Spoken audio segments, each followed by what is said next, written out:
Yo os estaba escuchando hablar de la sequedad del Salajén y me da la sensación de que ya, bueno, seguro que sabéis mucho. Entonces, bueno, yo os voy a contar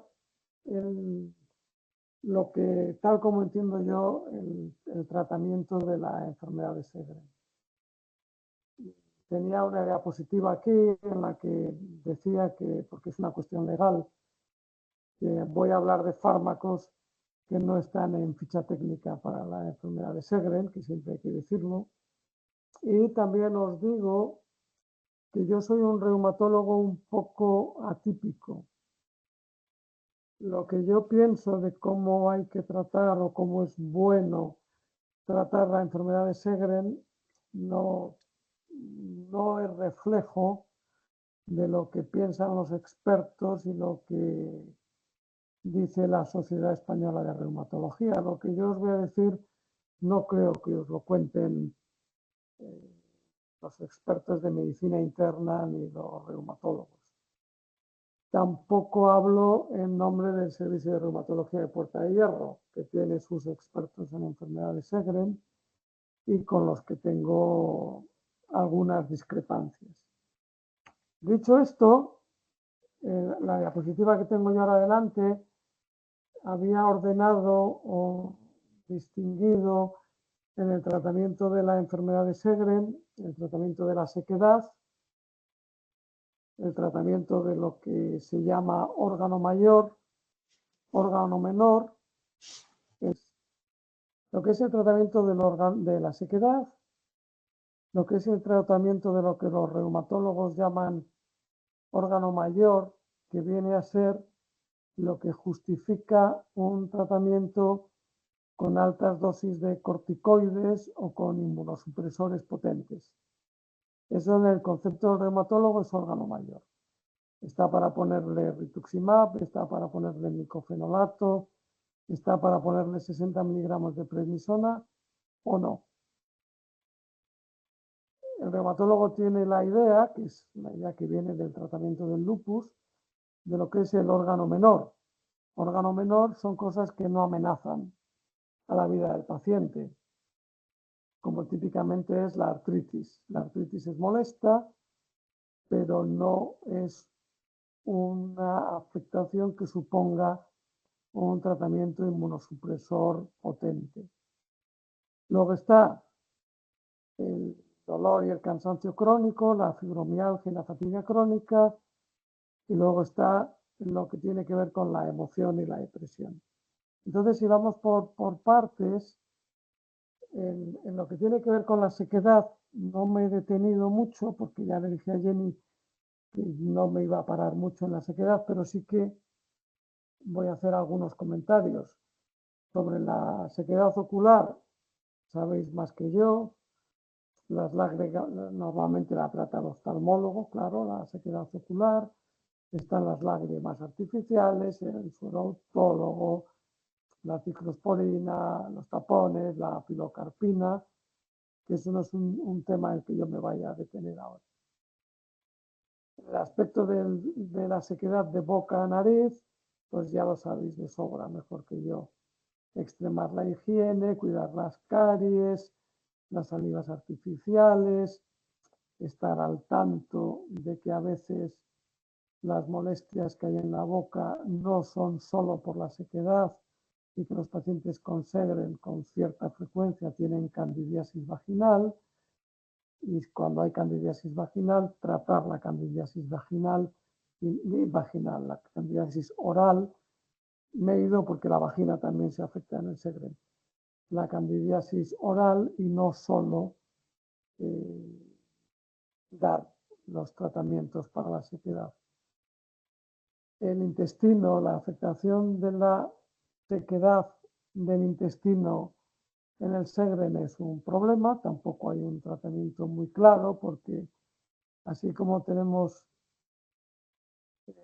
lágrimas artificiales y salivas artificiales, no tenemos un moco artificial para lubricar el intestino seco del Sjögren, para que se me entienda. Y En la vagina, pues claro, que hay sequedad vaginal y hay, aparte de los lubricantes, yo soy partidario y recomiendo, cuando ya hay menopausia, el tratamiento estrogénico vaginal tópico. El tratamiento estrogénico, como típicamente el colpotrofin, puede ayudar con la sequedad vaginal, puede ayudar con las relaciones sexuales, y cuando se usa tratamiento estrogénico vaginal no tiene los efectos sistémicos del tratamiento hormonal de la menopausia, que nos da miedo por el cáncer de mama, el infarto de miocardio, la embolia de pulmón. El tratamiento estrogénico vaginal puede mejorar mucho la calidad de vida sin los efectos secundarios del tratamiento estrogénico generalizado de la menopausia. Entonces, ¿qué fármacos en la afectación del órgano mayor? Pues tenemos la afectación neurológica, el pulmón, el riñón, la afectación hematológica, la afectación renal, la miopatía, el linfoma. El linfoma es otro tema porque ya es una cuestión oncológica. Y los fármacos que se usan para esto son lo que ocupa fundamentalmente el cerebro de los reumatólogos. Tiene afectación pulmonar, tiene neumonitis intersticial. Entonces, si hay afectación pulmonar por el Sjögren, eso es un órgano mayor, puede llevar al paciente a no respirar, a la muerte, y eso sí justifica tratamientos inmunosupresores como los corticoides a altas dosis, metotrexato, el micofenolato, el rituximab, el belimumab. Pero estos ya son cuestiones muy de especialista. Estudiar el pulmón para ver qué tipo de afectación pulmonar tiene. Si lo que predomina es la inflamación, le pongo corticoides inmunosupresores. Si lo que predomina es la fibrosis, le pongo antifibróticos.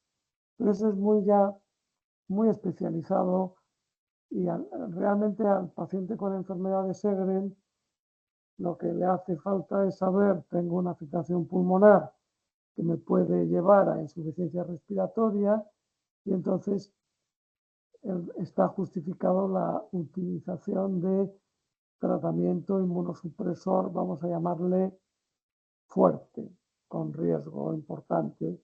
Fundamentalmente es el metotrexato, el micofenolato, que se utiliza en los pacientes. Para que nos hagamos una idea del tema, el micofenolato viene del trasplante renal. O se usa el rituximab, que es un anticuerpo monoclonal que viene del tratamiento de los linfomas y viene del tratamiento de la artritis reumatoide. Cuando ya no estamos hablando del tratamiento del órgano mayor y hablamos del órgano menor, yo en la lista, en la diapositiva que tengo delante, os había puesto la artritis, la cistitis, la afectación digestiva y la sequedad.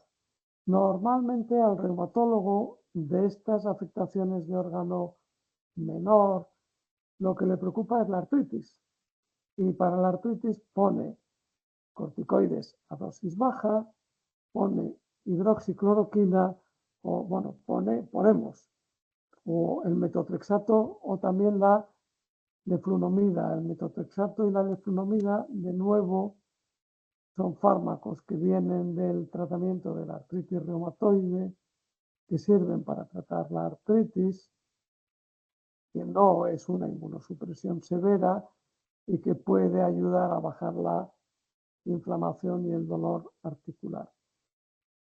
En la afectación del órgano menor he puesto la cistitis.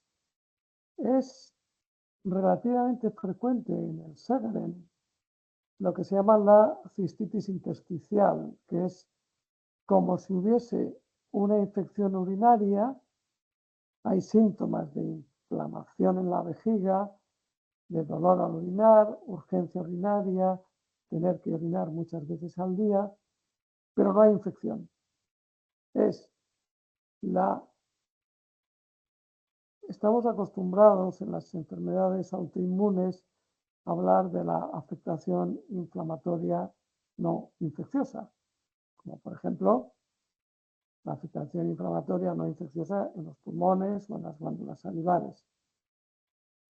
También hay afectación inflamatoria no infecciosa en la vejiga, que puede ser muy molesto y condicionar mucho la severidad de vida, la calidad de vida del paciente.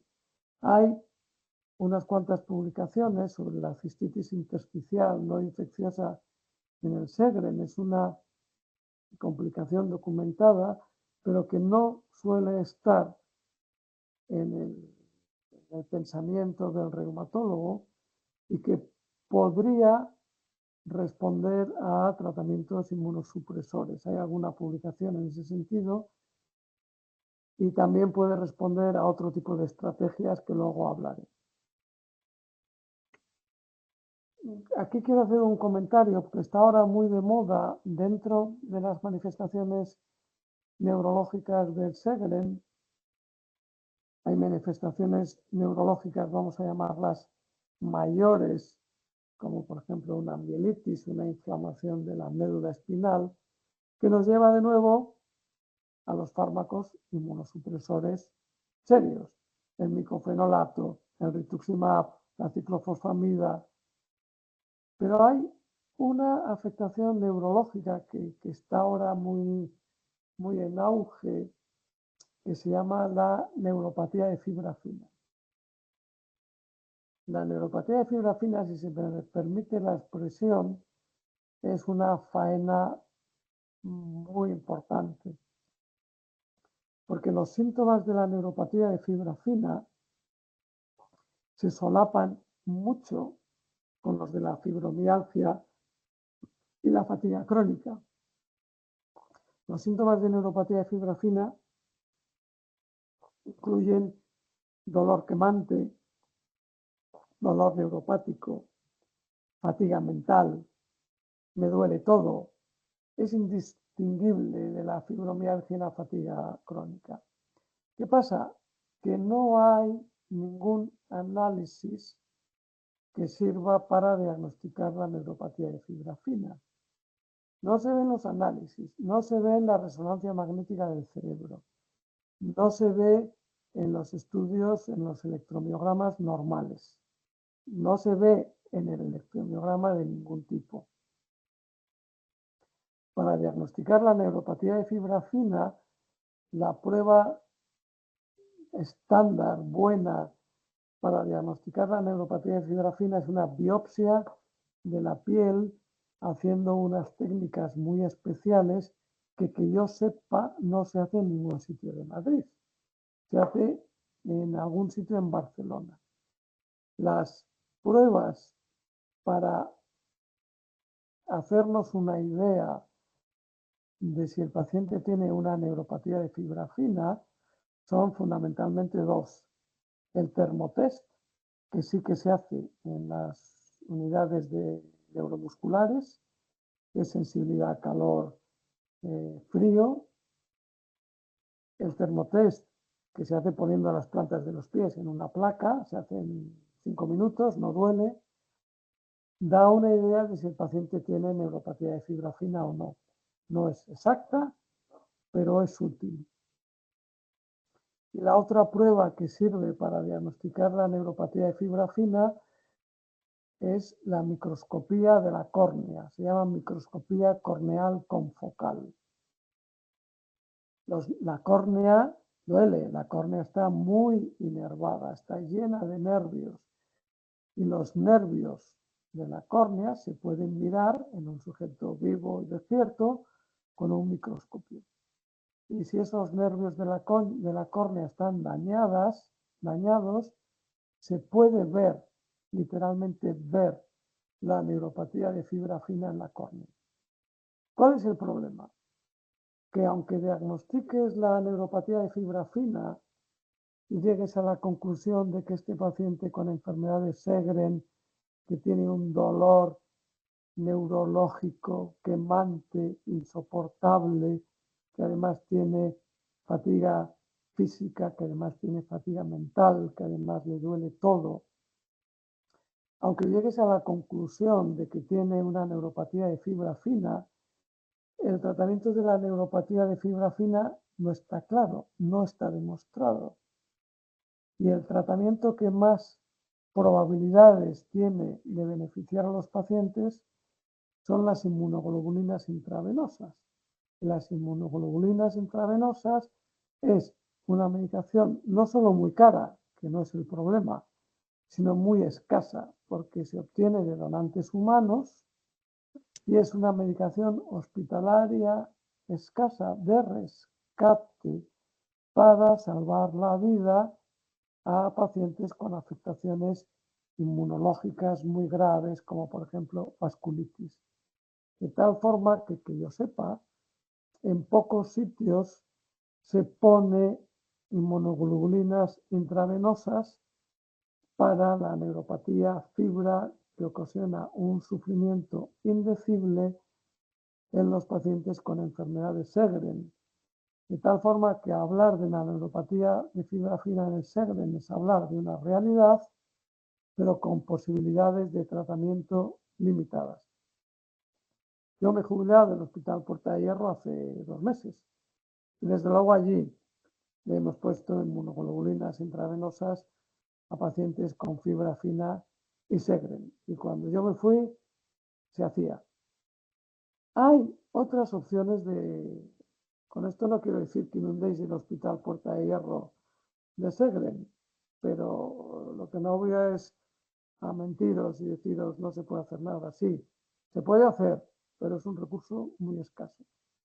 Hay otras opciones de tratar la neuropatía de fibra fina del Sjögren con otros inmunosupresores.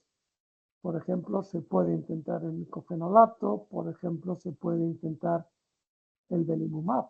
Estos son fármacos de prescripción hospitalaria que la única cuestión que hay es prescribirlos y pagarlos.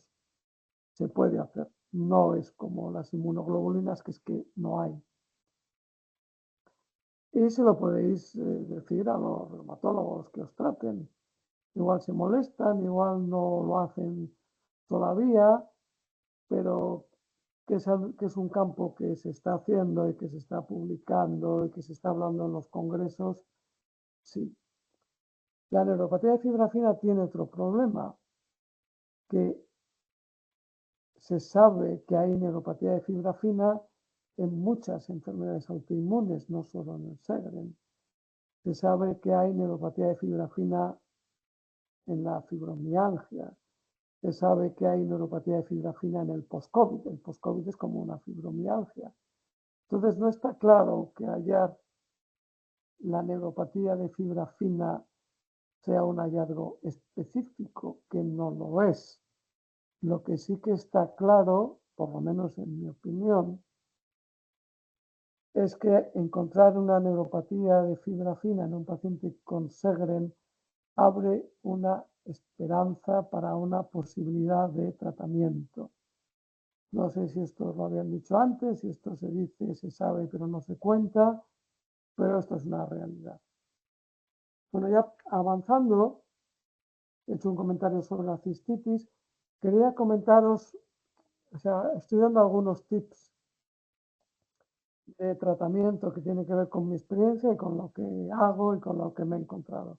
Que yo no soy considerado experto en enfermedades de Sjögren, ya os lo he dicho al principio. Yo con la hidroxicloroquina, que se usa extensamente en el Sjögren para tratar el dolor musculoesquelético y la artritis, tengo un problema o dos. La hidroxicloroquina a veces produce efectos secundarios oculares.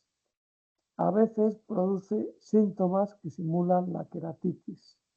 A mí me ha pasado tratar a un paciente con artritis, con hidroxicloroquina, el famoso Donquine, y empezar con molestias oculares con queratitis y suspender el tratamiento y mejorar de la queratitis. Claro, esto para un reumatólogo en un paciente con Sjögren, para un reumatólogo normal, es difícil de entender porque casi inexorablemente va a atribuir la sintomatología ocular a la queratitis del Sjögren. Pero yo digo que si a un paciente con Sjögren le empiezas a poner tratamiento con hidroxicloroquina y empieza o empeoran las molestias oculares, ojo que la hidroxicloroquina puede tener que ver. Esto no se lo he escuchado a ningún reumatólogo, pero que la hidroxicloroquina se puede depositar en la córnea, seguro que sí. Que he visto pacientes que les he puesto hidroxicloroquina empeorar de los síntomas oculares, seguro que sí. Que viene en los libros de reumatología como cosa a tener en cuenta o que el reumatólogo está dispuesto a escuchar que la hidroxicloroquina puede empeorar los síntomas de la sequedad ocular de la queratitis. Eso ya no lo tengo tan claro, pero yo os digo lo que creo y lo que pienso. No me tengo que ajustar a ningún protocolo ni tengo que ser obediente con nada, más que con mi conciencia y mi experiencia y con lo que he ido aprendiendo.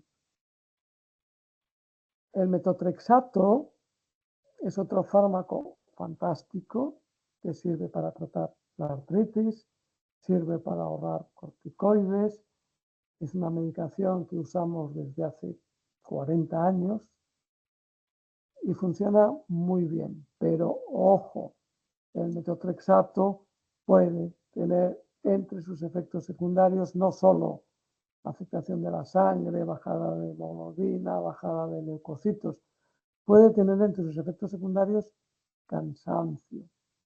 A veces el cansancio no explicado del paciente con Sjögren, entre la lista de cosas a considerar, la función tiroidea, la neuropatía de fibra fina, los aspectos emocionales, meter también la posibilidad del metotrexato. Hablando del metotrexato me vuelve a la cabeza la hidroxicloroquina. La hidroxicloroquina puede tener efectos secundarios sobre el cerebro. Puede producir cefalea, puede producir mareo, puede producir problemas en la piel. Cuando a un paciente le pones una medicación y pasa algo, sea para bien o para mal, puede ser por lo que le has puesto. Si le pones hidroxicloroquina y el paciente mejora, estás tan contento y atribuyes la mejoría a la hidroxicloroquina. Pero si le pones hidroxicloroquina y empeora de los síntomas oculares o empeora del dolor de cabeza o tiene sensación de mareo, sentirse raro, también puede ser que lo que le estás poniendo esté produciendo efectos secundarios. ¿La hidroxicloroquina es un fármaco fantástico? No es. ¿Ayuda a mucha gente? Sí. ¿Puede tener efectos secundarios en la piel, neurológicos y en los ojos? También. Y no solo en la retina, en la córnea. La siguiente diapositiva iba a empezar a hablar, me da pena que no las veáis, iba a empezar a hablar de la fibromialgia y la fatiga crónica. La actitud general del reumatólogo con la fibromialgia y la fatiga crónica es: no sé qué hacer, no es mi problema. Porque no tiene fármacos para tratarlo. Tiene rituximab para tratar el pulmón. Tiene corticoides para tratar el pulmón y la artritis. Tiene hidroxicloroquina y metotrexato para tratar la artritis. Pero el reumatólogo en los pacientes con Sjögren tiende a mirar a otro lado, no sé qué hacer, se aguanta cuando se tiene que enfrentar con la cistitis intersticial o cuando se tiene que enfrentar con la fibromialgia y la fatiga crónica, con el dolor crónico no explicado y el cansancio del Sjögren. Hay que recordar que los conceptos de fibromialgia y fatiga crónica son conceptos huecos. El concepto de fibromialgia y fatiga crónica se acuñó para describir pacientes con dolor generalizado con pruebas normales. A eso que no sabemos por qué lo tiene, le pusieron el nombre de fibromialgia. Le pusieron ese nombre para investigar a ver si encontraban algo. Le pusieron ese nombre para que los que investigaban este tipo de pacientes identificasen los mismos pacientes en que trabajan en Estados Unidos, en España, en Italia o en el Reino Unido. Era exclusivamente un concepto descriptivo.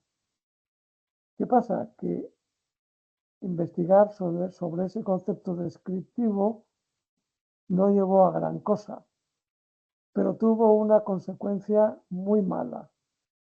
Antes, estoy cansado, me duele todo, no sé lo que le pasa. Ahora, estoy cansado, me duele todo, ya sé lo que le pasa, tiene fibromialgia. Ya, ¿y eso cómo se trata? Ah, no sé.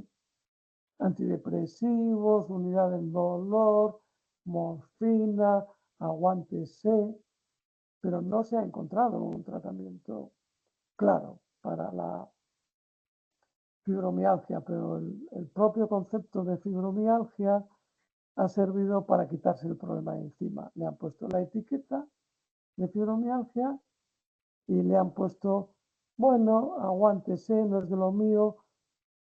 A ver, sería mucho más honrado decir no sé qué hacer, porque mis fármacos para tratar el Sjögren no sirven para tratar la fibromialgia del Sjögren.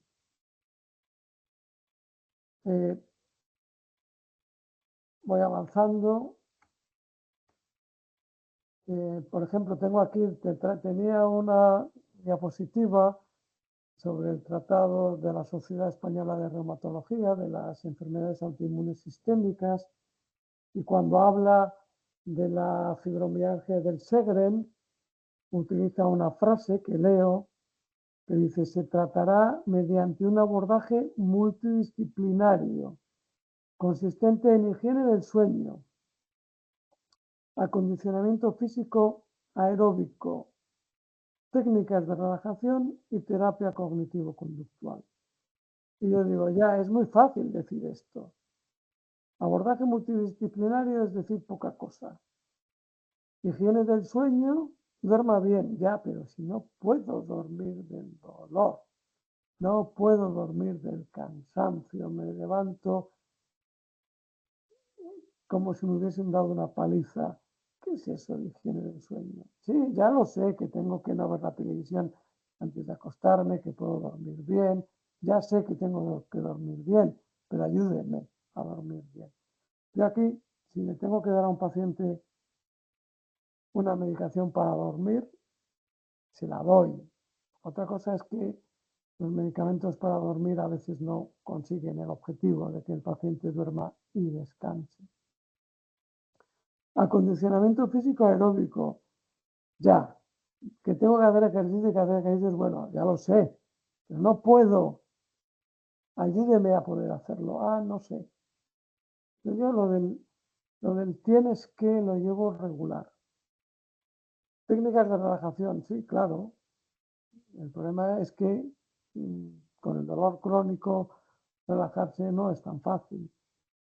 O dicen terapia cognitivo-conductual. Luego hablaré un poquito de la terapia cognitivo-conductual con la que tengo algunas reticencias. La diapositiva que viene a continuación intentaba expresar cómo veo yo el conjunto del problema de la enfermedad. Claro, sin la diapositiva es difícil explicarlo.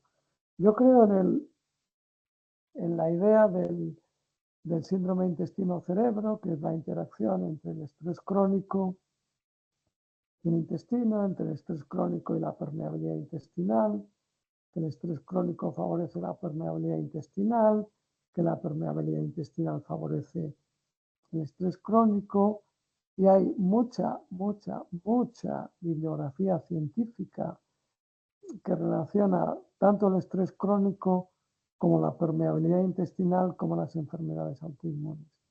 La permeabilidad intestinal, en dos palabras, es que el intestino no funciona bien y se absorben, entran en el organismo sustancias que no deberían entrar, como fragmentos de paredes bacterianas, y que esas sustancias tóxicas que no deberían entrar generan inflamación y autoinmunidad. Esto está muy documentado a nivel de literatura científica, pero el problema es que no hay un fármaco para tratar la permeabilidad intestinal. Entonces, tratar la permeabilidad intestinal, que yo sepa, no viene en las guías clínicas del tratamiento del Sjögren, pero para mí es fundamental. Si hablamos, entonces el tratamiento del Sjögren para mí son tres patas. La parte del estrés crónico, la parte de la permeabilidad intestinal y la parte de tratar las manifestaciones del Sjögren. Tratar las manifestaciones del Sjögren es lo que hace normalmente un reumatólogo, que tiene, vale, trato la sequedad, pongo corticoides, más o menos corticoides dependiendo de cuál sea el órgano afectado, y pongo menos inmunosupresores dependiendo de cómo sea de importante el órgano afectado. Si es el pulmón o una mielitis, pongo mucho inmunosupresor. Si solo es artritis, pongo poco inmunosupresor. Y al final es eso. Pero el reumatólogo normalmente no entra en tratar la parte del estrés crónico y no entra en tratar la parte de la permeabilidad intestinal. Aquí os ponía una diapositiva, que es una diapositiva de fibromialgia, y es un estudio que relaciona o estudia la frecuencia de experiencia infantil adversa. Experiencia infantil adversa es experiencia traumática infantil, tipo maltrato, abusos sexuales, palizas, padres discutiendo todo el tiempo, padres alcohólicos, o sea, infancia dura, infancia emocionalmente dura. Esto se encuentra en el 80% de los pacientes con fibromialgia.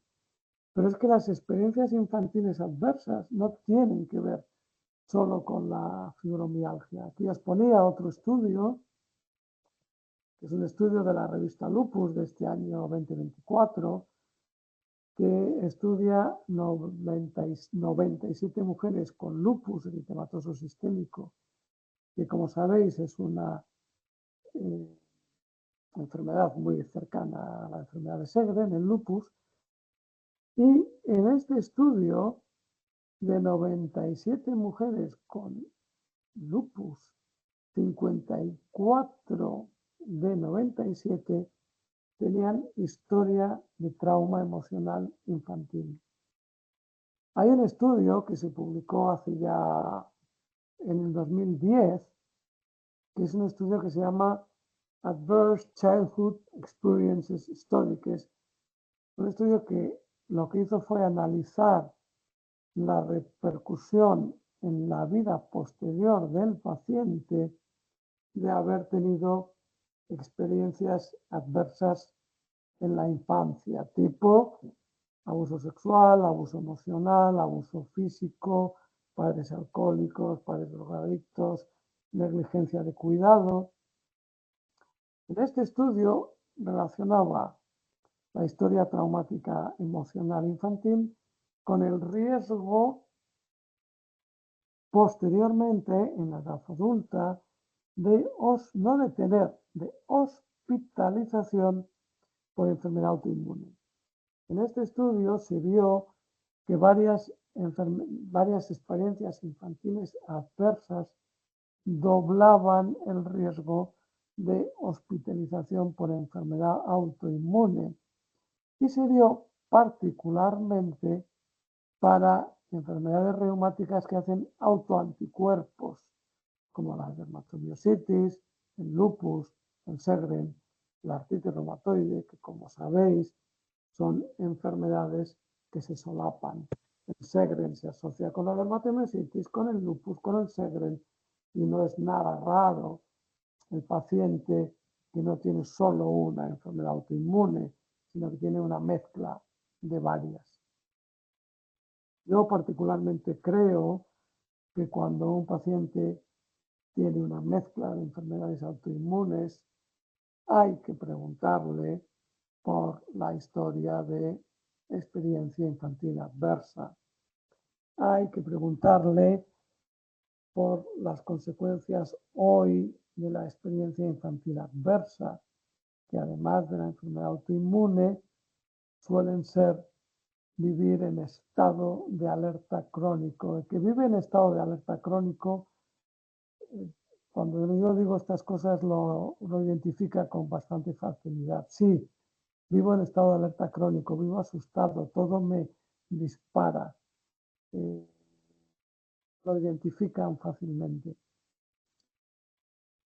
Otra de las características de las experiencias traumáticas infantiles es que no se recuerdan. Hay gente que las recuerda, pero hay gente que no me acuerdo de mi infancia. No me acuerdo de nada, pero vivo en estado de alerta. Ojo, eso es un dato de que puede haber habido experiencia infantil adversa. La diapositiva que tengo ahora, sin tener la diapositiva delante, es muy difícil de explicar, pero bueno, viene a ser el estrés crónico.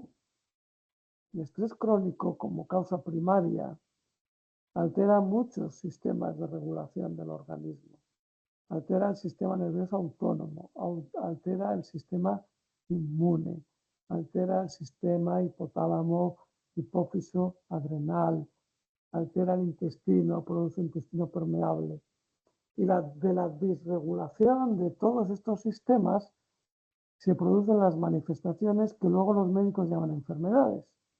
Entonces, un paciente puede tener Sjögren, intestino irritable, depresión, fibromialgia y psoriasis. Entonces, el proceso de enfermar es uno, la enfermedad es una, pero como la medicina está fragmentada por especialidades, resulta que al paciente le ve el psiquiatra, la unidad del dolor, el reumatólogo y el gastroenterólogo, cada uno a su bola, sin tener una visión integral del paciente. Probablemente lo que hay que hacer es tratar las tres patas. Tratar el estrés crónico, tratar el intestino permeable y tratar las manifestaciones. En esta línea, la fibromialgia no se ve solo en el Sjögren. La fibromialgia se ve en la espondiloartritis, en la artritis reumatoide, en el lupus, en la esclerodermia. Se ve en todas las enfermedades autoinmunes. Yo lo que creo es que hay pacientes, y creo que no son pocos, en los que el estrés crónico acaba produciendo fibromialgia. El trauma emocional acaba produciendo fibromialgia y el trauma emocional acaba produciendo autoinmunidad. Entonces, si una persona tiene varias enfermedades autoinmunes y además tiene fibromialgia, no se trata solo de tratar la artritis, de tratar el Sjögren, de tratar el intestino irritable. Se trata de ayudar al paciente con fármacos para esas manifestaciones, pero yo creo que ahí hay, y si además tiene fibromialgia, bueno, decía, no se trata de yo le trato lo mío, le trato el Sjögren, yo le trato la artritis y la fibromialgia se la mando al psiquiatra o a la unidad del dolor. No, no se trata de eso. Se trata de intentar entender que es razonable pensar que es posible que el paciente tenga una experiencia infantil adversa con un intestino permeable que le está condicionando todo. Y la fibromialgia es parte del problema. La fibromialgia está en el centro de las enfermedades autoinmunes sistémicas. Pero sin embargo, los reumatólogos, como no saben qué hacer con la fibromialgia, la separan de las enfermedades autoinmunes sistémicas, cuando la realidad cotidiana es que está en el centro. Sigo. Aquí tenía muchas diapositivas. En esta línea, no, la pregunta no solo es ¿qué le doy? ¿Le pongo un micofenolato rituximab para el pulmón? ¿Le pongo belimumab para la nefritis lúpica? ¿Le pongo ciclofosfamida para la mielitis transversa? No se trata solo de qué le doy, porque cuando llegan a la pregunta de qué le doy para la fibromialgia, lo único que se les ocurre son antidepresivos y antiepilépticos, o morfina, que es peor. La pregunta es ¿qué le pasa? ¿Qué le ha pasado? ¿Por qué? ¿Qué entiendo? ¿Cómo entiendo lo que les pasa hoy en el contexto de su vida, en el contexto fisiopatológico del estrés crónico en el cerebro y cómo eso afecta al sistema inmune y en la permeabilidad intestinal? Hay estudios, muchos estudios, en los que se ve que el estrés, los reumatólogos estamos acostumbrados a poner anticuerpos monoclonales antifactor de necrosis tumoral, anticuerpos monoclonales antiinterleuquina 6, ahora anticuerpos monoclonales antiinterferón. Pero hay estudios en los que se ve bastante claramente, por no decir muy claramente, que solo el estrés crónico aumenta el TNF, aumenta la interleuquina 6, aumenta el interferón. El estrés crónico produce inflamación y luego nosotros tapamos esa inflamación con fármacos. Hay estudios que analizan el estado de, antes de que el paciente haya tenido enfermedad, que analizan el estado de alerta, el estado de susceptibilidad para la reacción, el estado de susceptibilidad para la respuesta del sistema inmune en pacientes que han tenido trauma emocional y tienen el sistema inmune en alerta. Entonces, desde este punto de vista, no es sorprendente que el sistema inmune en alerta del paciente con estrés crónico acabe manifestándose como enfermedad autoinmune. Guiando todo esto y volviendo, he hablado de la pata de los fármacos, he hablado de la pata del estrés crónico y la experiencia traumática infantil, y ahora voy a hablar de la pata del intestino. La pata del intestino tiene que ver con la enfermedad celíaca, la sensibilidad al gluten. Lo de la enfermedad celíaca es no puedo tomar trigo, no puedo tomar pan. La enfermedad celíaca es una enfermedad autoinmune sistémica en toda regla. No es una enfermedad intestinal. Aunque empiece en el intestino, es una enfermedad autoinmune sistémica. Las dos enfermedades autoinmunes sistémicas que más se correlacionan con la celíaca son el Sjögren y el hipotiroidismo. Qué curioso. ¿Cuántos pacientes con Sjögren tienen hipotiroidismo? Les dan las hormonas tiroideas, pero no mejoran el cansancio. Con toda seguridad, la enfermedad celíaca, además de asociarse con Sjögren, con hipotiroidismo y con intestino irritable, es causa de llagas en la boca. La enfermedad celíaca produce dolor crónico generalizado, produce fibromialgia. La enfermedad celíaca produce fatiga crónica y la enfermedad celíaca produce anemia. Es necesario hacerle análisis de enfermedad celíaca a todos los pacientes con enfermedades autoinmunes sistémicas y desde luego a los que tienen enfermedades Sjögren, seguro. Descartar la enfermedad celíaca es fácil porque se hacen los análisis de enfermedad celíaca y si salen negativos, pues no. Pero hay un problema, la celíaca afecta más o menos al 1 o un 2% de la población. Pero hay un problema más frecuente que la enfermedad celíaca que se llama la sensibilidad al gluten no celíaca.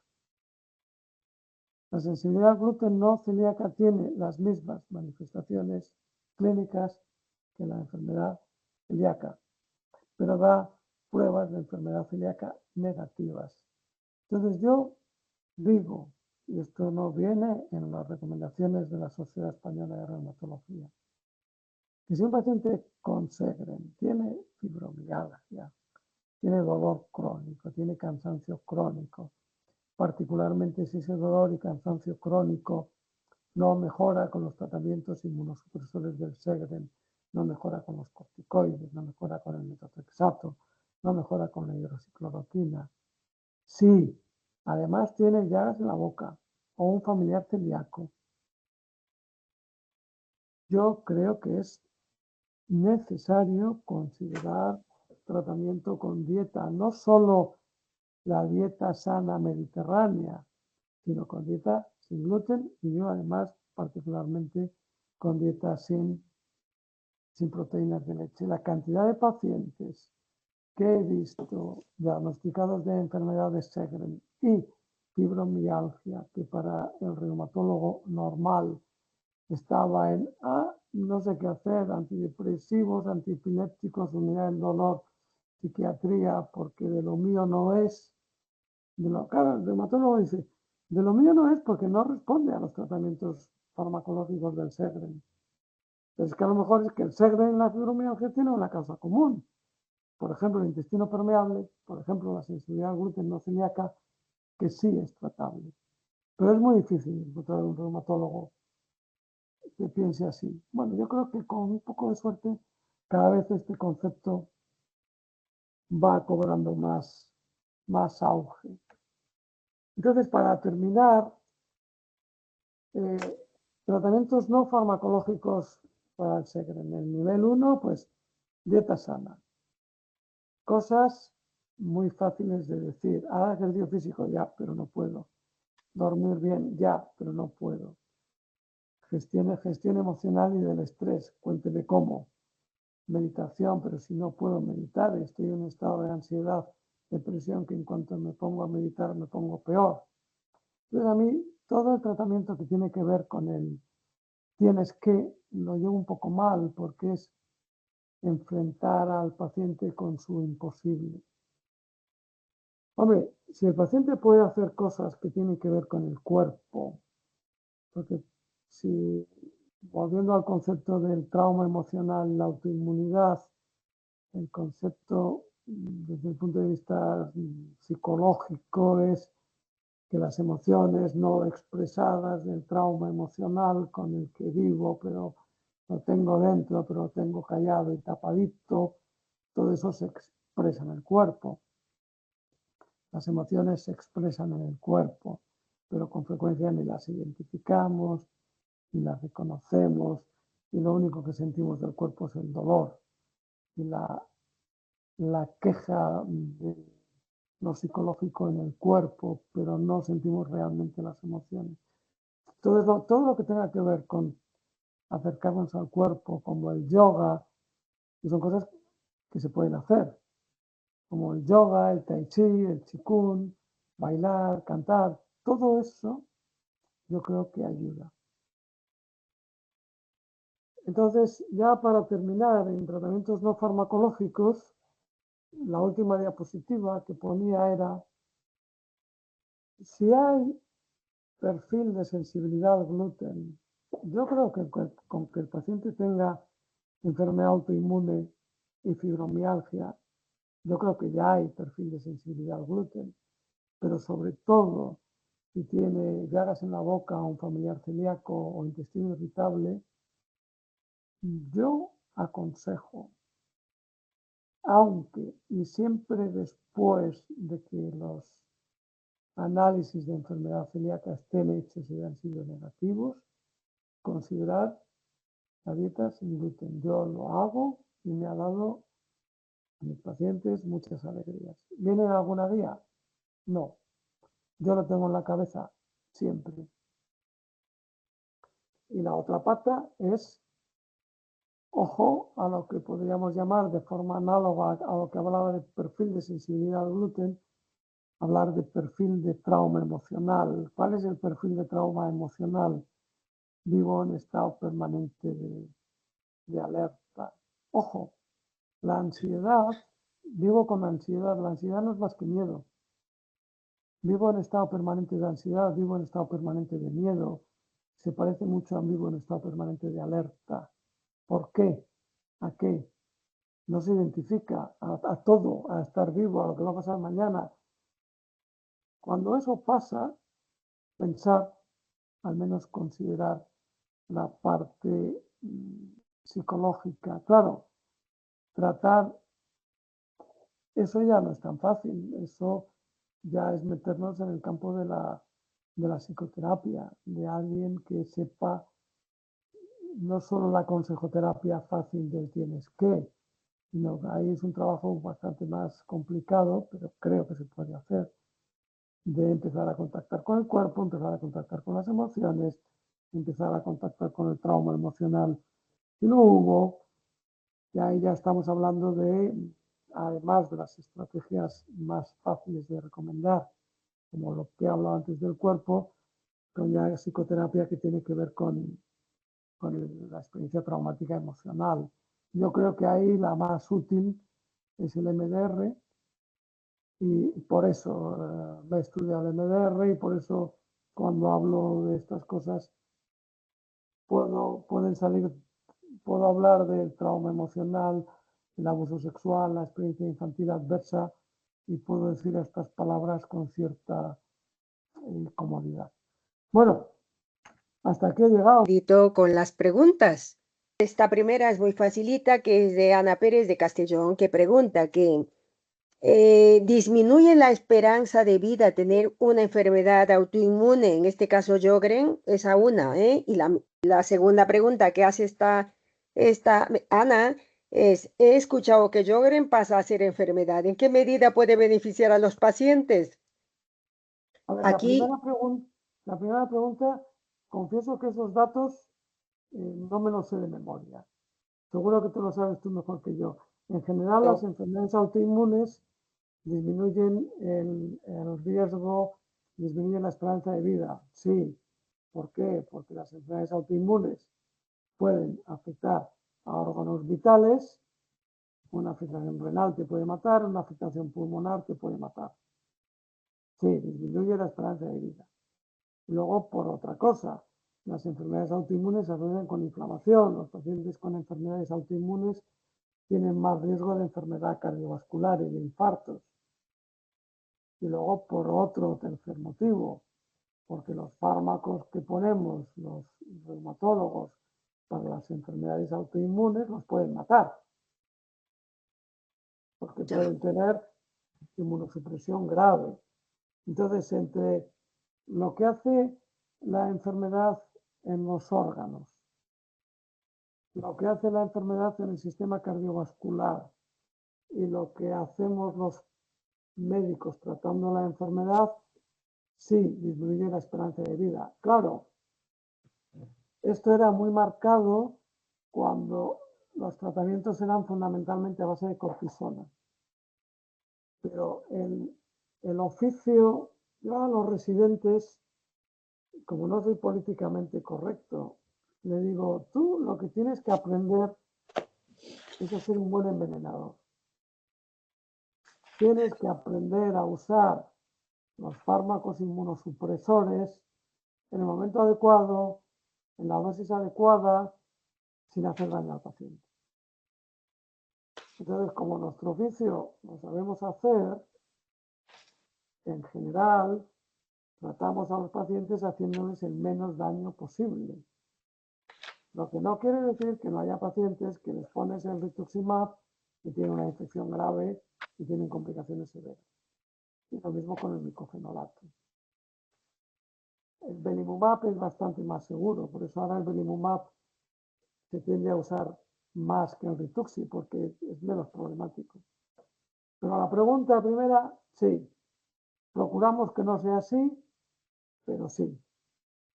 Bueno, aquí con los datos un poco en la mano, decir que el INE, el Instituto Nacional de Estadística, dice que la esperanza de vida en España es de 80 años y un pico.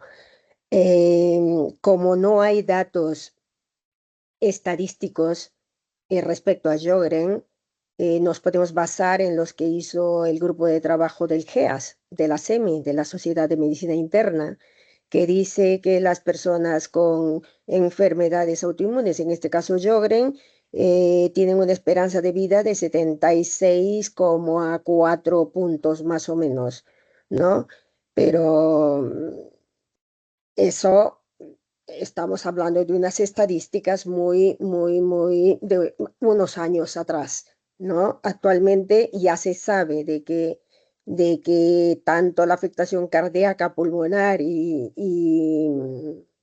bueno, hay una tercera que no me acuerdo muy bien, que pertenece a un grupo de pacientes que tienen un riesgo mayor, ¿no? Esos estudios no los conocemos y bueno, pues yo creo que aquí lo importante es tener calidad de vida y tener confianza en nuestros médicos. Ya está. Ya está. Es- es- Y respecto, para no ponerle un compromiso respecto a lo de que Sjögren ahora es una enfermedad y antes es un síndrome, la asociación va a hacer un comunicado respecto a estos cambios que se anuncian alegremente. Y no sé si usted quiere añadir algo sobre este tema. Bueno, es un problema de conceptos. Antes se hablaba de síndrome, ahora se habla de enfermedad. Mientras que sepamos a qué nos referimos, la enfermedad de Sjögren se asocia con otras enfermedades autoinmunes.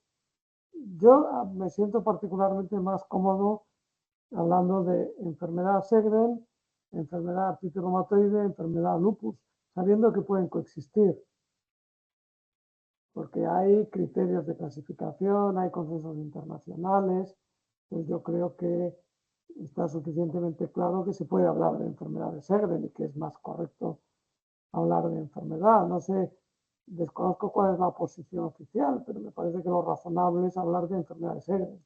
No sé lo que dicen los expertos y lo que decís vosotros. Bueno, los cambios, como vuelvo a decir, tardan en llegar a España, ¿no? Ha habido un cambio en el 2021 respecto a la modificación que hubo en el CIE 10, pero que sin embargo, desde el 2021 a la fecha todavía no ha llegado. Se espera que aparezcan en el 2000, en la revisión del CIE 11, pero a España llegará por lo menos en 2028. Mira las perspectivas. Bueno, vamos a continuar con las preguntas del público. Tenemos a Paloma. Trata de ser breve, por favor, Paloma, ¿vale? Y preferiríamos que no te centraras en un aspecto personal para no alargar mucho la pregunta ni la respuesta, claro. Adelante, Paloma. Perfecto, muchas gracias. Mucho interés, aún sin diapositivas, interesante y provechosa. Y al grano, la pregunta es, cuando hay manifestaciones extraarticulares tipo sinovitis, tendinitis, recidivantes y no propiamente artritis, ¿están relacionadas o son atribuibles también al Sjögren o hay que buscar otra patología inflamatoria? A ver, la tenosinovitis no es, se puede ver en el Sjögren, sí, no es lo habitual en el Sjögren, pero igual que el lupus, se me viene a la cabeza la típica tenosinovitis que se ve de los extensores de la muñeca. Eso se puede ver en el lupus y se puede ver en el Sjögren. Si es una tenosinovitis que se ve, que se objetiva, yo creo que eso se trata igual que una artritis. Otra cosa es el dolor crónico de los tendones aquíleos, tendinitis en el hombro, tendinitis en el trocánter, tendinitis en los aquíleos. Yo hablo con cambios inflamatorios en pruebas de imagen, o sea, diagnosticadas, no artralgias, sino ¿Pero con dónde? en articulaciones mayores, grandes. Es muy difícil. Yo en esto, es muy difícil que un paciente tenga una artritis de rodilla o una tenosinovitis en la muñeca de una articulación grande que no se pueda tocar. Otra cosa es que los jóvenes ahora todos lo saben ver con resonancia magnética y ecografía, salvo que estemos hablando de los hombros o las caderas. Si estamos hablando de los hombros y las caderas, eso no se puede tocar con las manos, pero si hay objetivación en las pruebas de imagen, típicamente resonancia o cadera, de artritis en los hombros y las caderas, eso es una artritis, eso sucede en la polimialgia reumática, eso sucede en la artritis reumatoide proximal y yo lo trataría como una artritis. Le pondría metotrexato corticoides. Gracias. Bien.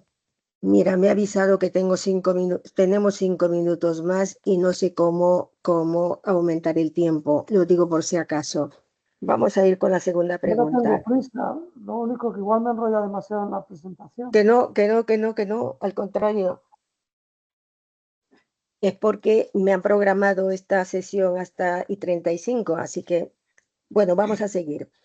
Esther Crespo de Barcelona pregunta, ¿qué cuidados farmacológicos de vacunación o alimenticios podrían ayudarnos a fortalecer nuestro cuerpo y reducir el riesgo de infecciones considerando que Sjögren es una enfermedad autoinmune?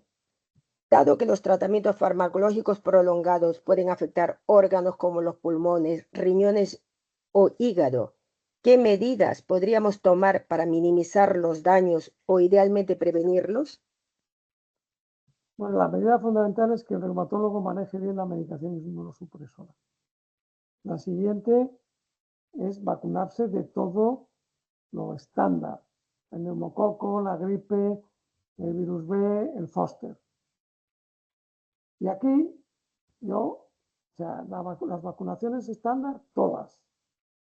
Y aquí hay un conflicto con la vacuna del COVID.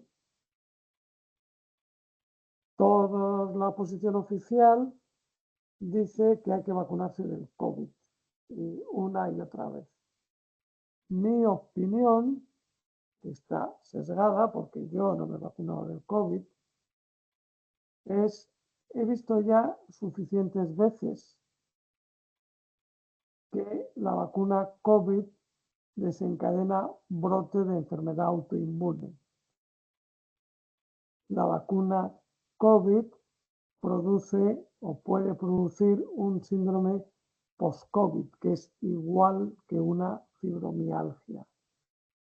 El post-COVID y el post-vacuna COVID son iguales que la fibromialgia. Entonces, mi consejo es, hoy en día, que hay tratamientos para el COVID. Hay tratamientos ya comercializados que se ponen en los hospitales para el COVID. Teniendo en cuenta que la vacuna COVID puede producir brotes de enfermedad autoinmune, mi opinión personal es no más vacunarse del COVID. Pero esto está en abierta contradicción con lo que dice la Sociedad Española de Reumatología y todos vuestros reumatólogos, que con altísima probabilidad os dirán que os vacunéis de todo y del COVID también. Pero yo digo lo que pienso. Muy bien. Vamos a dar paso ahora a Raquel. Formula tu pregunta, por favor, Raquel. Hola, ¿me oís? Sí. Perfectamente. Sí, bueno, primero de todo felicitar al doctor, me ha encantado su charla, doctor. Yo, bueno, sí, lo de las varias enfermedades autoinmunes que muchas de nosotras tenemos es así, cuando se da una se suelen dar más. Y me ha encantado, bueno, ahora más que preguntar, me ha encantado pues esta visión integral, ¿no? De que a veces vamos haciendo este doctor shopping, que digo, ¿no? Vamos de doctor en doctor y ninguno nos hace esta mirada integral, ¿no? Entonces me parece muy importante recalcar esto y además yo soy psicóloga experta en MDR, en trauma, entonces, bueno, también me he trabajado mucho en esto y sé muy bien de lo que habla, ¿no? O sea que nada, era solamente decir esto, doy paso a las demás compañeras. Gracias. Su Gracias, homólogo, me Raquel. gustaría saber quizás su homólogo en Barcelona. Yo soy de Barcelona y si usted tiene un homólogo en Barcelona con esta visión así que digas, oye, pues hay un colega. Que conozca, no. No, vale, pues seguiremos buscando. Gracias. Bueno, vamos a continuar con la siguiente pregunta. Ante un brote con dolor permanente y cansancio extremo, aparecen también las noches de insomnio. ¿Qué se puede hacer o qué medicación se puede tomar durante esos días para poder descansar mejor? ¿Cuáles son los requisitos o aspectos que se tienen en cuenta para determinar que una persona sufre fibromialgia? Dos preguntas en una. A ver, a la primera pregunta depende de qué le pasa al paciente, qué fármacos haya tomado, pero yo sí, en estas situaciones de sufrimiento horrible, yo sí pongo medicación. Mi favorita, que sé que no es del agrado de muchos, para mí es el ribotril. A mí el ribotril a veces o con cierta frecuencia permite, es como si consiguieras relajar un poco el cerebro, desconectarlo y frenar en esas situaciones yo pondría ribotril, pero claro, hay que ver qué le pasa al paciente, cómo es su situación psicológica, qué fármacos ha tomado para dormir, porque claro, normalmente los pacientes así suelen estar ya hinchados antidepresivos y que no toma 3 miligramos de Orfidal se toma 10 miligramos de Valium y el que no está con mirtazapina y tiene además la pregabalina o la gabapentina. Entonces es una decisión muy individualizada, lógicamente, pero si tengo que decir cuál es mi medicación favorita a considerar en esa situación, para mí el ribotril. Perfecto. Y Vamos la con la segunda siguiente. pregunta, Perdón. ¿qué es la fibromialgia? La fibromialgia es un constructo ideológico. Se dice que alguien tiene fibromialgia cuando tiene dolor y cansancio crónico no explicado con pruebas normales. Así de fácil. Y eso se utiliza habitualmente para agredir al paciente y para echarle de mi consulta, no es de lo mío. Entonces, el diagnóstico de fibromialgia, hay una psicóloga aquí que seguro que me va a entender, suele ser una retraumatización. Diagnosticar a los pacientes de fibromialgia raya en el maltrato. Eso creo.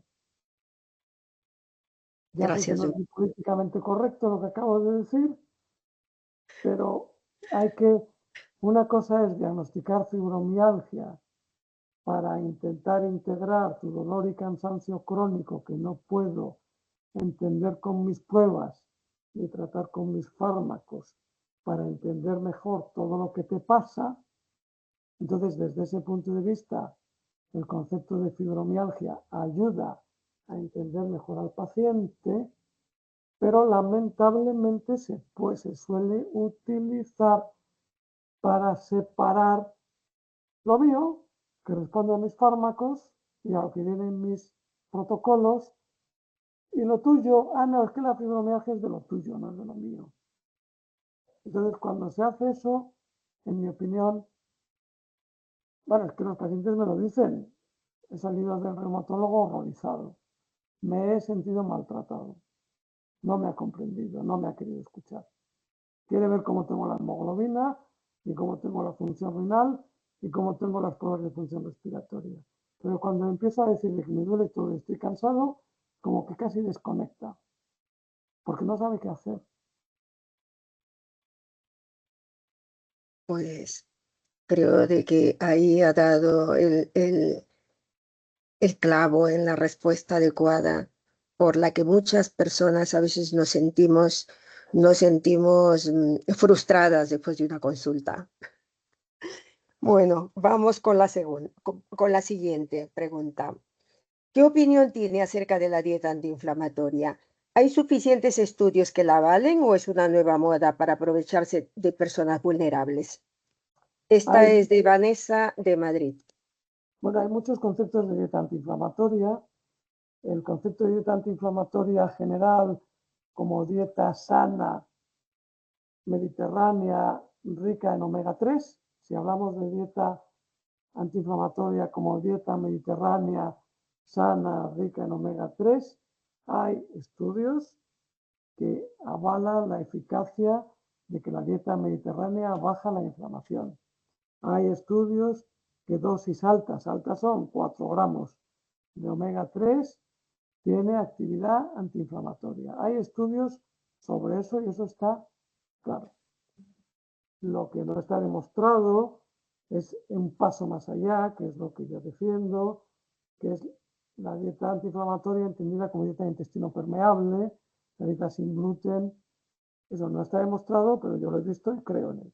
Pero demostrado no está. Bien, vamos con la siguiente. Me gustaría preguntar, esta es de Cristina Guerrero de Madrid. Preguntar sobre el pronóstico, duración del tratamiento y efectos secundarios del rituximab. Esto ya lo preguntaron en la hora anterior. Y la otra cuestión es sobre los efectos de los medicamentos antidepresivos del tipo de Prax y escitalopram. Aparte de la sequedad, ¿pueden influir de alguna otra manera? Gracias. ¿Negativa o positivamente? Negativamente, Negativamente. yo creo que sí. Cuando uno se lee los listados de efectos secundarios de estos medicamentos, incluyen efectos secundarios sobre el cerebro. Yo creo que sí, que hay que añadir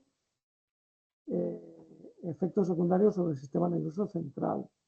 Hay que añadir que, por ejemplo, la mirtazapina tiende a favorecer aumento de peso. Hay que añadir que la quetiapina produce síndrome metabólico y aumento de peso. Sí, hay que tener en cuenta otros posibles efectos secundarios, particularmente sobre el cerebro. Vale. Pues vamos a ver, tenemos aquí, veo a Ofelia Y que tiene una... digestivos, que no es nada raro que los antidepresivos tengan efectos secundarios digestivos. Y peor, y peor, y peor. ¿Y sobre rituximab? El rituximab, pues el tiempo que haga falta. Se empieza con, empiezas con 1 gramo, 2 dosis, normalmente lo mantienes 1 año, 2 dosis al año, 2 dosis cada 6 meses, y lo normal luego es ir bajando y ajustando la dosis para dar el menos rituximab posible. Luego cada maestro tiene su librillo, hay quien lo mantiene a pauta fija cada 6 meses, hay quien espera a ver si el paciente brota y lo pone solo 1 vez al año, pero vamos, una cosa razonable es empezar con la pauta estándar cada 6 meses y luego vas o bajando dosis y espaciando rituximab, ajustándote al paciente. No hay protocolo fijo. Es lo que hablaba antes de que nuestro trabajo es ser buen envenenador. ¿Qué intentas? Dar el menos rituximab posible para mantener al paciente bien. Hay estudios con rituximab de 10 años con rituximab o más, porque es un tratamiento que se empezó a usar en la artritis reumatoide hace muchos años. Vale. Vamos a ver, tenemos a Ofelia que ha levantado la mano. Sí. Como tengo aquí la pregunta que has mandado por correo, si es la misma, la voy a Bueno, en formular. realidad perdón, buenas tardes. En realidad son dos. Pasa que he escrito una, pero no alcanzo a escribir la otra. Así Ofelia, que, por favor, te voy a pedir por favor que seas breve, ¿vale? gracias, gracias. Mira, Venga. era con respecto a la cistitis intersticial que ha dicho antes, doctor. Bueno, que afecta a nivel urinario y la vejiga. Bueno, esto quiere decir la urgencia de querer orinar, ¿no? Lo que al final da como una consecuencia, ahora mismo, porque he estado con la vejiga hiperactiva, en un momento que me dio un brote muy fuerte, muy coquelético, hasta quedarme sin fuerzas, que no podía abrir ni una botella de agua. Entonces, eso tengo como consecuencia a nivel de este órgano una incontinencia urinaria mixta. Me ha afectado al suelo pélvico y a la vejiga. O sea, mi pregunta es, ¿esta cistitis intersticial tiene como consecuencia esto? Y la segunda pregunta es, si tengo, bueno, tengo diagnosticado el queratoconjuntivitis zika, ¿vale? Con queratitis que van y vienen, y entonces me acaban de enviar el tratamiento de Dolquine. ¿Qué consejo me daría? Y si lo tomo, ¿durante cuánto tiempo? Porque yo ya tengo una patología adquirida. Muchas gracias, doctor. A ver, respecto a la cistitis intersticial, sí, los síntomas de la cistitis intersticial son dolor, urgencia urinaria. La incontinencia urinaria no suele ser, que yo sepa, no soy urólogo, un síntoma de la cistitis intersticial. Es más urgencia urinaria, que se te puede llegar a escapar, claro, y dolor, y orinar muchas veces. Y eso puede ser una manifestación de la enfermedad de Sjögren, habitualmente no reconocida por los reumatólogos. Yo suelo decir, como la vejiga está ahí abajo, la ven los urólogos y no me importa, sí me importa mucho la inflamación del ojo, del sistema nervioso central, pero la inflamación de la vejiga no. Pero la vejiga tiene tanto derecho a estar afectada por la inflamación del Sjögren como cualquier otro órgano. Y luego, claro, si tienes un Sjögren y tienes dolor articular, te van a poner el Dolquine, por supuesto que sí. Tómatelo, por supuesto que sí. Lo único que estate atenta, si al empezar a obtener el Dolquine los ojos empeoran, díselo al reumatólogo, y si al empezar a tomar el Dolquine te empieza dolor de cabeza, sensación de sentirte extraño, mareo, puede ser efecto secundario del Dolquine. ¿Y cuánto tiempo el Dolquine? Años. También es lo mismo. Cuanto más edad, menos Dolquine. Cuanto más edad, más hay que ajustar. Bueno, el Dolquine siempre hay que ajustarlo al peso y más necesidad de revisiones oftalmológicas periódicas. Pero haciendo las cosas bien se puede mantener muchos años. Sobre todo si funciona. Gracias, doctor. Gracias, doctor. Otra pregunta que nos ha llegado es, me gustaría que le hablara de fatiga crónica, diferencie si es un síntoma o ya se habla del síndrome de fatiga crónica, que es una entidad neurológica en sí mismo, porque la fibromialgia también lo es, ¿no? Pregunta Macrina de Palma de Mallorca. Los conceptos de fibromialgia y de fatiga crónica son análogos. Se llama fibromialgia a dolor y cansancio crónico no explicado, con pruebas normales o que no lo explican. Y se llama síndrome de fatiga crónica a agotamiento físico y mental no explicado. O sea, el concepto es el mismo. Son dos conceptos que son tautológicos. ¿Ya? Llamamos fatiga crónica al paciente que tiene fatiga crónica que no sabemos por qué. Si tiene cansancio crónico, pero mejora con el tratamiento de tiroides, ya no es fatiga crónica, estaba. Pero es el mismo problema. La inmensa mayoría, la inmensísima mayoría de los pacientes con fibromialgia se asocian con fatiga crónica. De hecho, yo pensaría que si un paciente diagnosticado de fibromialgia no tiene fatiga crónica, estás dejando otro diagnóstico en el tintero, como una condrocalcinosis en un anciano, pero en cambio, al revés no funciona. Hay bastantes pacientes con fatiga crónica sin dolor crónico. Pero son el mismo concepto, es solo un término descriptivo transformado en diagnóstico por y para el bien de los médicos. Muy bien, vale. Bueno, otra pregunta sobre la hidroxicloroquina. ¿Su uso a largo plazo puede producir que bajen nuestras defensas hacia enfermedades infecciosas? No, Bien, ha sido rápido, ¿eh? ¿Y por qué el cuerpo puede llegar a rechazar 2 tratamientos farmacológicos para neutralizar el Sjögren? Pregunta Olga Salas de Madrid. no lo sé. Probablemente porque nuestros conocimientos son limitados, nuestros fármacos son limitados, y no es que el cuerpo lo rechace, es que el tratamiento no funciona. Y claro, me preguntas eso y yo vuelvo a mi neura. Si a un paciente le pones un tratamiento y no funciona y un tratamiento no funciona, a lo mejor es que estás mirando mal el problema de base. A lo mejor es que tienes que mirar el estrés crónico y tienes que mirar la permeabilidad intestinal y no funciona porque solo te estás empeñando en tratarle con tus fármacos y por eso no estás acertando. ¿Cómo se puede controlar los dolores musculares que no sea con fármacos? Yo creo que los dolores musculares que no, o sea, aparte de los fármacos, se pueden, la palabra controlar es mala palabra, probablemente con yoga, con todo lo que tiene que ver con el yoga, chikung, bailar, etcétera. Si hay estrés crónico y trauma emocional, tratando eso, y desde luego si hay perfil de intestino permeable, con dieta. Muy bien. Seguimos las preguntas. Tengo Sjögren y aunque en general me he sentido bien, no tengo sequedad.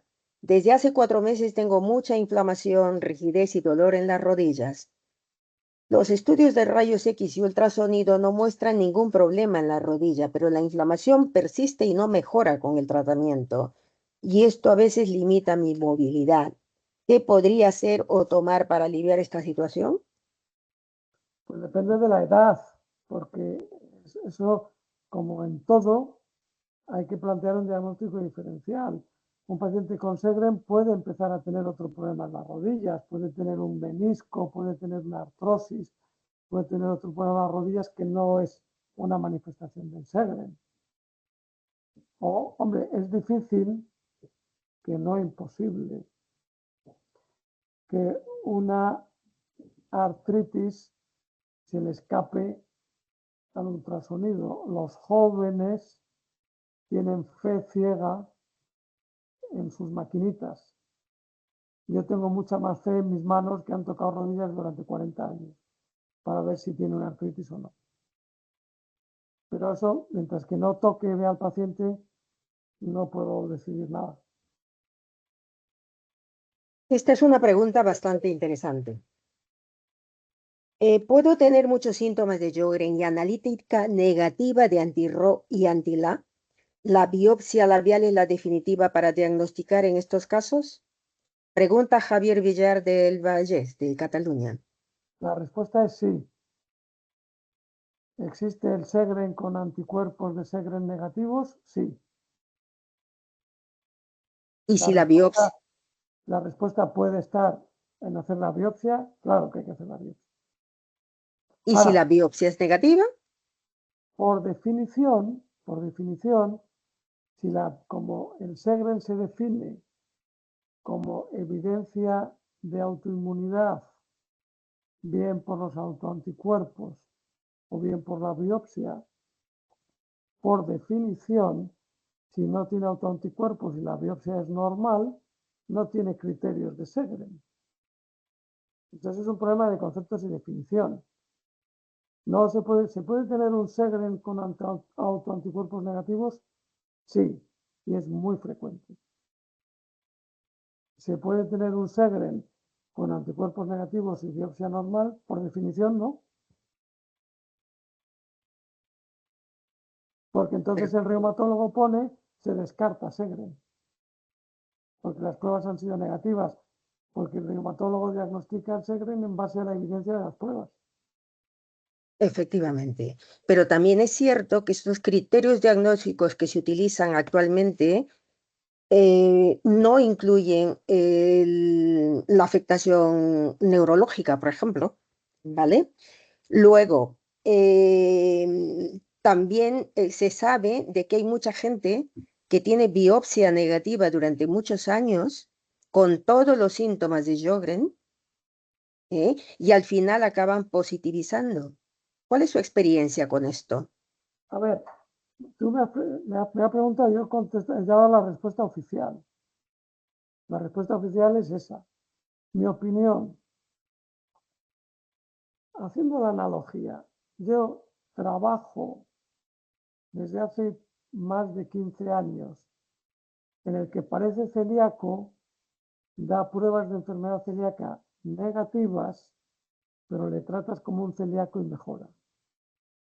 Es la metáfora del iceberg.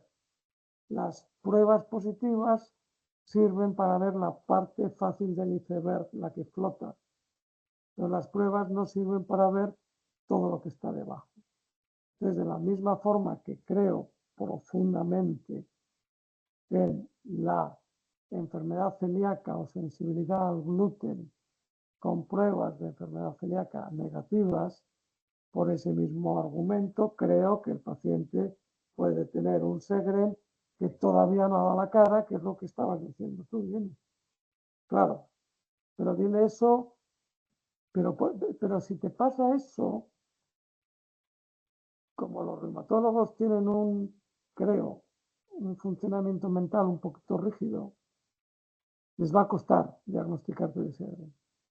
Hace años, los criterios para diagnosticar Sjögren eran mucho más laxos.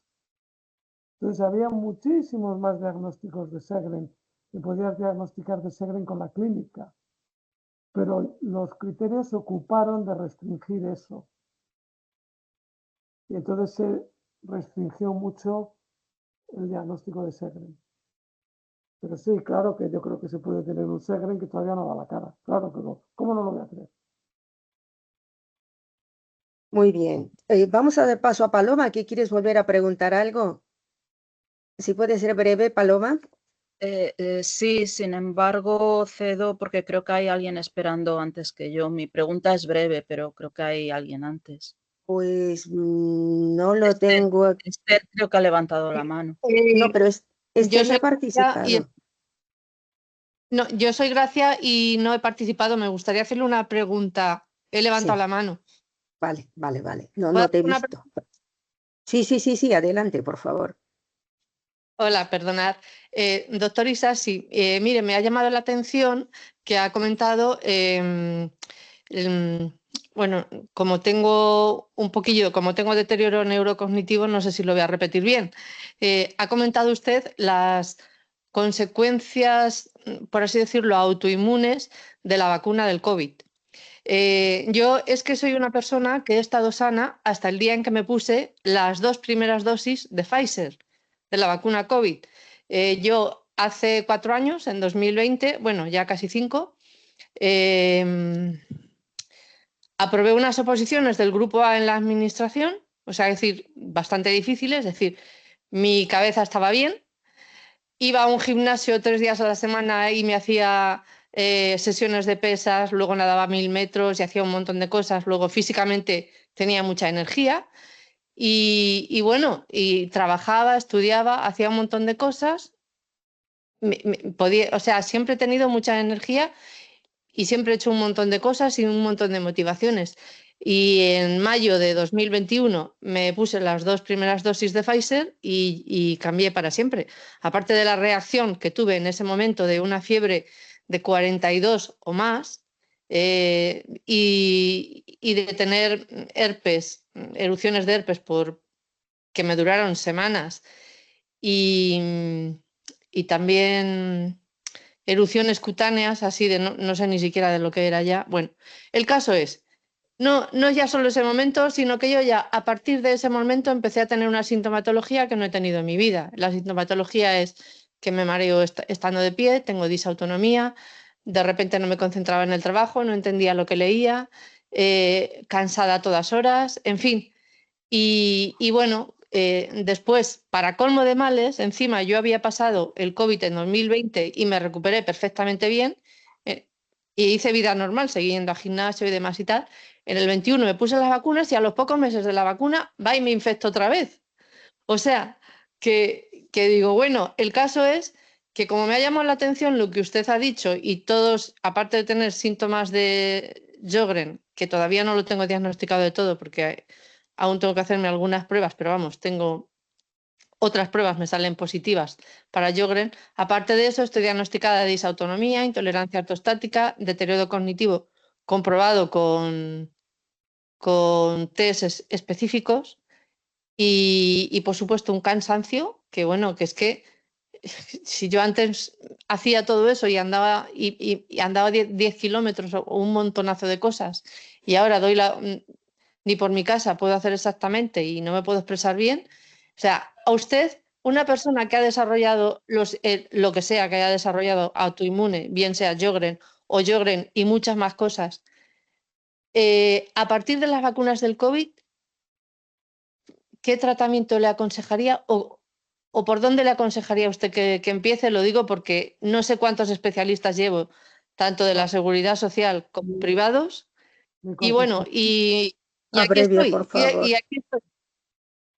A ver, mi contestación a eso es, yo cuando vi cómo era el efecto de la vacuna COVID, yo decidí no vacunarme, porque esto me lo veía venir, entonces yo no me vacuné.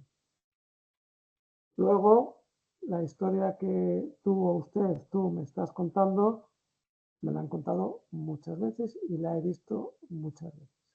Por eso sigo Sí, sí, yo diciendo, te recomiendo no pacientes con vacunarte. esto.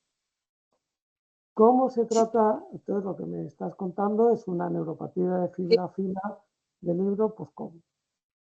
Sí, la confocal corneal me ha salido, me la he hecho y me ha salido como usted ha dicho, con neuropatía de fibra fina. ¿Es una neuropatía de fibra fina post-COVID? Vamos, claro. ¿Cómo se trata eso? No se sabe. Yo lo trato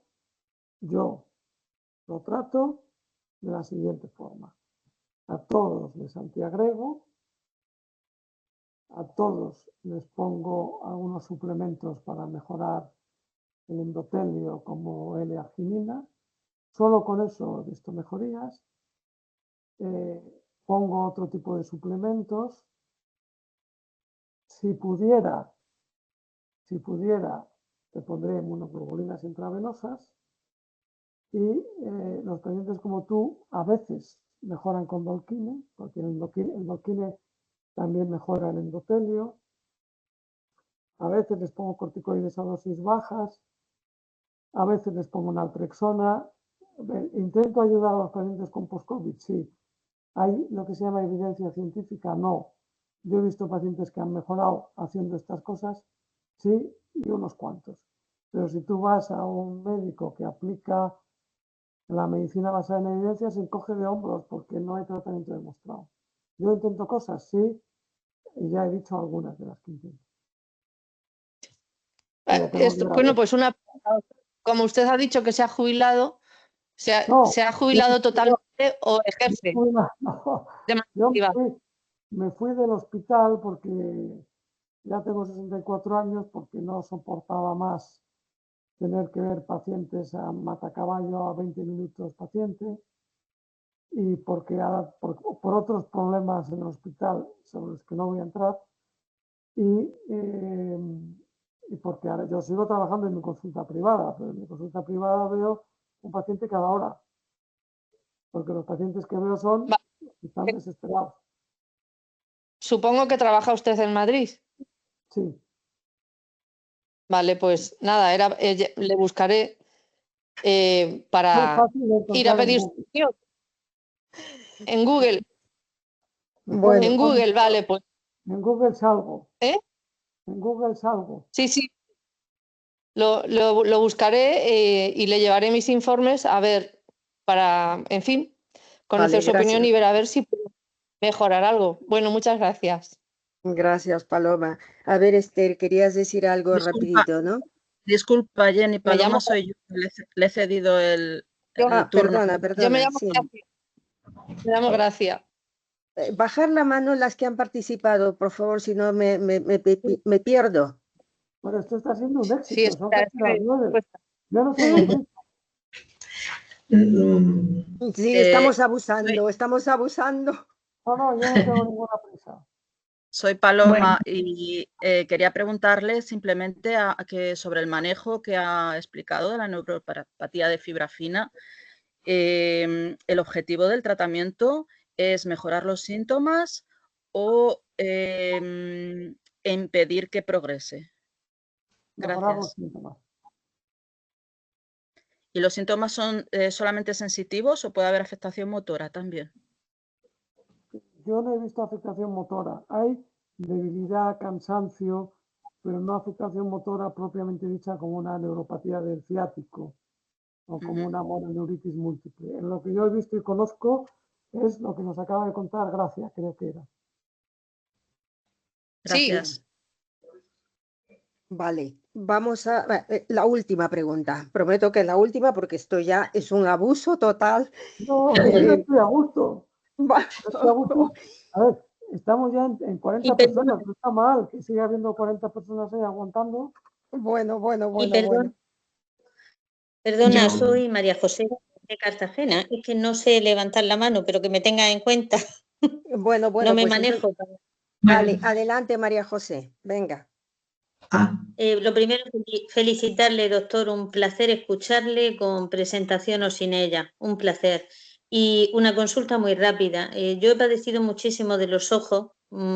Llegué a perder visión, agudeza visual, tener baja en el trabajo.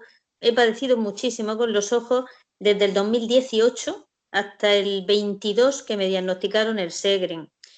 Estoy en tratamiento con Ikervis, que usted lo conocerá, con ciclosporina en los ojos. Oye, Y voy mucho mejor. perdona, que habíamos quedado en que la sequedad la íbamos a aparcar en esta charla. Lo siento mucho, María José. No, disculpa, no, si la pregunta no era esa, No, la pregunta era que me han mandado Dolquine cuando yo no tengo dolor articular ni muscular. No sé por qué me lo han mandado, esa era mi pregunta. ¿Y si tomarlo? Porque está en el hipotálamo de todos los reumatólogos. No hay paciente con lupus sin Dolquine y no hay paciente con Sjögren sin Dolquine. Existen datos, a ver, hay datos de que en el lupus, cuando un paciente está con Dolquine, disminuye el riesgo de hacer una complicación grave. Como esos datos existen, los reumatólogos tratan a todos los pacientes con lupus con Dolquine. Extrapolar eso al Sjögren, yo no lo tengo tan claro. Si un paciente tiene un Sjögren y su único síntoma es la sequedad ocular, yo no conozco, no digo que no los haya, digo que no conozco estudios que hayan demostrado que el Dolquine en el Sjögren disminuye la incidencia de complicaciones sistémicas, igual que eso sí que está estudiado en lupus. Pero eso solo puede ser que no sea lo suficiente. Doctor, tengo hepatitis autoinmune, pero es que el Dolquine no me lo ha mandado el hepatólogo, me lo ha mandado el reumatólogo. Es lo que yo no entiendo. Porque Por eso no sé si tomarlo. Cada uno hace aquello de lo que vive y en lo que cree. Si no lo tomo, ¿usted cree que estoy haciendo mal? Es que no lo estoy tomando. Sin conocer su caso no me atrevería a darle un consejo. Ya. Claro. Pero en principio el Dolquine no cura, únicamente mejora el dolor articular, ¿no? El Dolquine no cura. Sirve para aliviar los síntomas y baja un poco la actividad inflamatoria de la enfermedad. Bueno, hay que tener en cuenta de que ninguno de los tratamientos curan. Efectivamente. Efectivamente. Y una pregunta más. Un marcador que se llama beta-2 microglobulina, ¿eso qué es? Ha empezado a salirme los análisis, no sé lo que es. Un marcador, pone marcador tumoral, que se llama beta-2 microglobulina. Yo creo que eso es un marcador de inflamación, pero me pillas un poco porque no es de lo que yo suelo pedir, Me lo tendría que mirar, pero creo que es un marcador de inflamación. De acuerdo, gracias. Bueno, Bueno, muchas gracias, Paloma. Venga, vamos con la última pregunta ya porque llega la hora de la cena y no podemos abusar tanto. A ver, pone Ana Isabel Segovia de Madrid. Ah, no, perdón, va a ser la Rizo, también de Madrid. ¿Por qué se retrasa tanto un diagnóstico preciso? ¿Hay que esperar hasta tener daño extraglandular para iniciar una terapia biológica? En general, sí. Por lo que comentaba en la charla, la terapia biológica es una terapia inmunosupresora con riesgo que se utiliza fundamentalmente para tratar las manifestaciones extraglandulares como pulmón, riñón. Entonces, solo entre comillas, solo por la sequedad, normalmente no se considera una indicación de tratamiento biológico. Y además, tampoco está claro que, por ejemplo, poner rituximab mejore la sequedad. Eso tampoco está claro. Entonces, el riesgo-beneficio no compensa. Vamos, que un reumatólogo no te va a poner rituximab solo por un síndrome seco. No se trata de esperar a porque el tratamiento antes hubiera sido eficaz y no te lo pongo hasta que no estás suficientemente mal. No, se trata de que no esté indicado, no compensa. Bien. Bueno, con esta pregunta ya cerramos esta sesión que ha sido muy larga. Muchas gracias por todo. Mil perdones por los fallos técnicos. Son cosas del directo. ¿puedo permitir un apunte, por favor? Y os doy las gracias por escucharme. No, al contrario. Dime, no sé quién está hablando. Hola, soy Esther Crespo. Quería hacer un pequeño apunte que quizás es un apunte esperanzador para todos, que ahora están haciendo un estudio que está en proceso de un nuevo tratamiento, de un nuevo medicamento, que es el nipocalimab. No sé si usted está en ello, doctor. No estoy en ello. Ah, bueno, nada, era por dar ahí una pincelada de esperanza, a ver si encuentran por fin una medicación farmacológica que nos dé, que aúne todos los problemas que tenemos, entre comillas, que el principal, desde luego, del todo es el dolor y esta sensación de cansancio y todo, porque yo creo que todo lo que nos afecta a la visión, los oftalmólogos lo tienen como muy controlado, pero en todo lo demás, y discúlpeme, doctor, que no es por esto, pero encuentro que es triste, pero no hay ningún fármaco que te quite el dolor, ni la asociación de ellos. Te alivian al dolor, te lo alivian, pero no te lo quitan. Porque la pregunta, si tú, esto es una cosa del colegio. Yo en el colegio a mí me enseñaron que para resolver un problema tienes que hacer la pregunta adecuada. Vale. Si la pregunta que se hacen es ¿qué le doy? Y esa no es la pregunta adecuada, nunca van a resolver el problema. Si la pregunta es ¿qué le pasa? Y trato ¿qué le pasa? Puede que lo consiga resolver. Vale. Por eso yo no creo que la esperanza del Segren sea tratar un fármaco y otro, y otro, y otro. Eso es de lo que vive la industria farmacéutica y es lo que los médicos están acostumbrados a hacer. ¿Qué le pongo? ¿Qué le doy? Así me Pero siento yo yo, creo que doctor. esta no es la pregunta correcta para resolver el problema. Claro. Bueno, muchas gracias. Ya no le Gracias, quitamos más el doctor y tiempo. Jenny. Muchísimas gracias, de verdad, muchísimas. Buenas noches a todas. Gracias por estar aquí. Gracias por estar con nosotras, doctor Isasi. Ha sido genial escucharle. hemos aprendido muchísimo. Buenas Oh. noches.